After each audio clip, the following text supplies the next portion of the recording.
मगाशी या घरामध्ये आम्ही दामण नावाचा साप पकडला. ते साप पकडण्यासाठी आम्ही घराची भरपूर नुकसान करावं लागलं आम्हाला, कारण की घरच्यांची इच्छा होती की तुम्ही काही पण करा पण त्या सापाला इथून काढून घेऊन जा, कारण की आम्हाला खूप भीती वाटते. जास्त करून महिला घाबरतात या गोष्टीसाठी. दामण साप काय करत नाही, फक्त ते उंदीर खाण्यासाठी वगैरे येणार आणि ते परत निघून जाणार आपल्या वाटे. त्यामुळे आणि नंतर इथून होल बघू शकतो तुम्ही पाडलेले. आम्ही बरेच प्रयत्न करत होतो पण ती बाहेर यायला मागत नव्हती.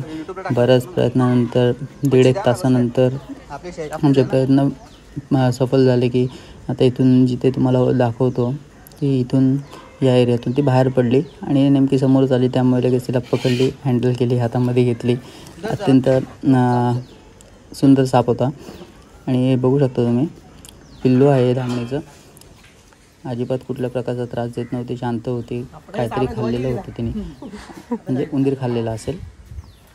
बघा तुम्ही, सुंदर साप. अजिबात चावण्याचा प्रयत्न नाही, कोणाला त्रास देण्याचा प्रयत्न नाही. कुठल्या माणसाला या सापापासून कुठल्याच प्रकारचा त्रास नाही आहे. पण लोक घाबरतात, जास्त करून महिला घाबरतात. त्यामुळे त्यांची इच्छा होते की तुम्ही काय पण करा पण याला इथून घेऊन जा काही करून. त्यामुळे 1.5 तासाच्या प्रयत्नानंतर आम्हाला ती मिळाली. तर बघू शकता तुम्ही किती शांत स्वभावाची आहे ती.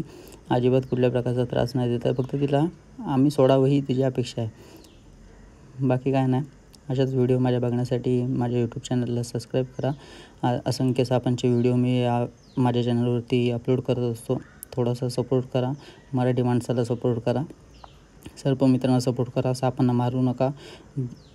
साप दिसल्यास लगेच सर्पमित्रांना कॉन्टॅक्ट करा. सर्पमित्र येतील, तो साप व्यवस्थितरित्या पकडून घेऊन जातील आणि निसर्गाच्या सानिध्यात त्याला सोडून देतील.